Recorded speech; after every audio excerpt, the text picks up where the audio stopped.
Right guys, welcome back to the channel, welcome back to another video. In this one I'm just going to be showing you how to change the two bearings in your DT Swiss 240 Ratchet Freehub body. So let's go ahead, I'll run through the steps. Right, so here's the Freehub body in question, the 240 DT Swiss. So this uses the Ratchet hub, so a hub like so with the ratchets, and that's the Freehub body for it. So what you've got is, you've got two bearings in there, one either end, two identical bearings, like so. And over time, just like wheel bearings, the two bearings can go bad and stop the Freehub spinning correctly. So you can check them by just taking it off, sticking them on your finger and turning it and feeling if it feels gravelly, notchy or noisy. Then it's time to replace them. The water gets in because your cassette's on there, and then you've got the cap over the end like so. But when you wash your bike, the water still gets in, or you ride your bike in the rain, wet roads, the water still gets in there and it gets passed, easily past there, and works its way inside the Freehub and the bearings. There's no way of stopping it. So these bearings will go bad over time, especially if you ride a lot. So I'll go ahead, let's get these knocked out and I'll show you how. Right, so as I explained, you've got two bearings in there. Now in between the two bearings there's a plastic spacer collar in there, and that moves left, right, up and down. So you can move it to one side, just should move easily. If it doesn't, then just put your finger in there and push it to one side like so. So this is off centre, and then by looking down inside you can see the inner edge of the bearing there. So what you want to do is give it a tap there and then move the collar over, give it a tap on the other side, move it over again, give it a tap left, right, up, down and crisscross it like so. So what you need for that is get yourself a punch and a hammer. So we just locate the lip down in there, then just give it a tap and then move round, give it a tap like so, and the bearing and the spacer will just come out like so. So there's a bearing, there's the plastic spacer in between the two, you can see. So that's the bearing out of the end there. So now you want to knock the bearing out on the inside. So just turn the Freehub body upside down like so, and then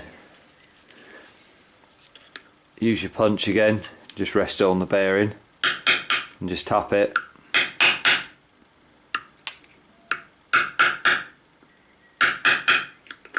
No need to go mad hitting it hard, just give it a tap like so. Then out comes the bearing out the opposite end. So now you're left with an empty Freehub body. So what you want to do is give it a good clean out inside, wipe it all around in there with a bit of degreaser, just get rid of any old grease that's in there, and then get yourself a couple of new bearings, clean up the spacer, a couple of new quality bearings. Never buy cheap bearings because you're wasting your money. Always buy well-known quality brands from good well-known manufacturers. So get yourself a couple of those, and then I'll go ahead and we'll get that reinstalled. Right, so we got the parts cleaned up. Now what you want to do is get yourself some grease and then just put round where the bearing's going to sit. So we just paint some around where it's going to sit in there. Then we turn it over and do the same on this side. Just brush some grease in there like so, and then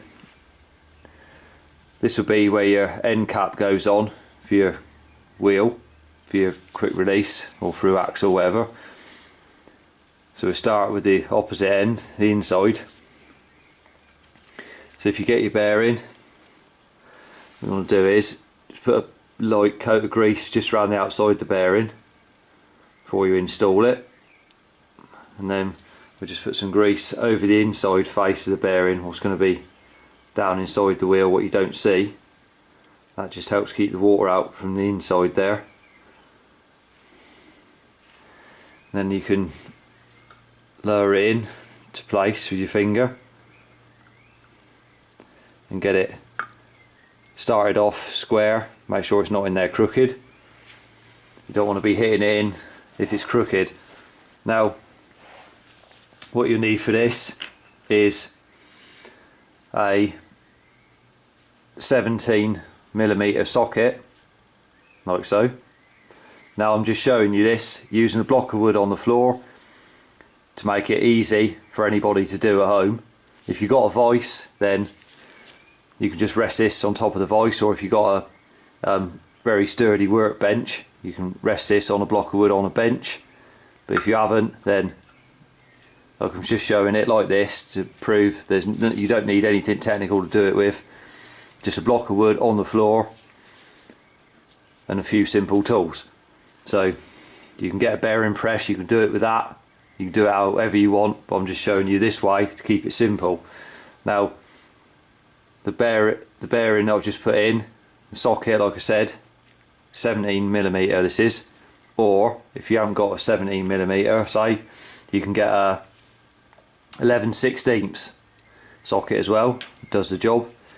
So this socket fits over exactly over the outside. We're not hitting anywhere where the seal is on the bearing, because you'll ruin the bearing before you've even put it in. You got to hit on the outside of the bearing, on the metal part, not on the rubber seal, because you'll damage the bearing. So what you want to do is just start that off like that, and then we just start it off, we just tap it in like that. Just make sure it's going in square.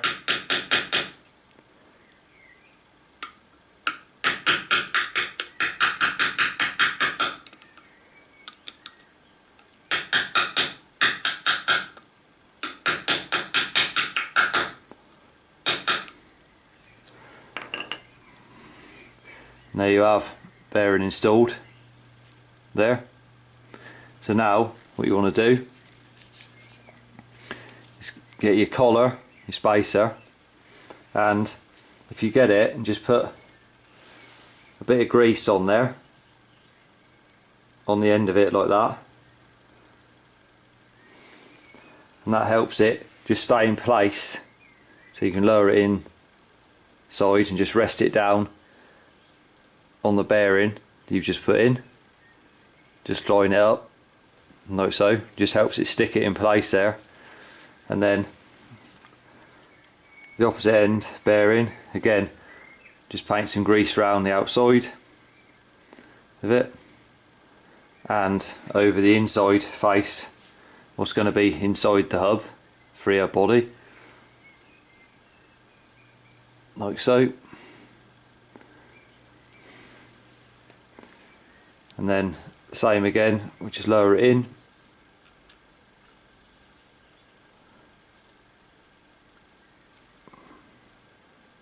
making sure that it's started off square, like I said, it's not going in crooked. And then using your socket again,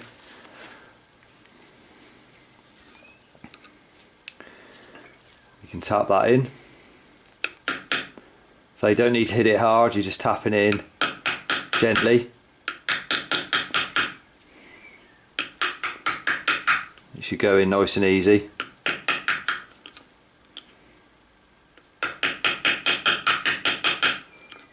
Like so. So there we have bearing in this end, the bearing in that end. It's ready to reinstall back onto the wheel. Right, so there's the steps complete for you, so I hope you found the video helpful. If you did, remember to give it a thumbs up. Subscribe to the channel for more cycle related content. Till next one, ride safe and I'll see you then.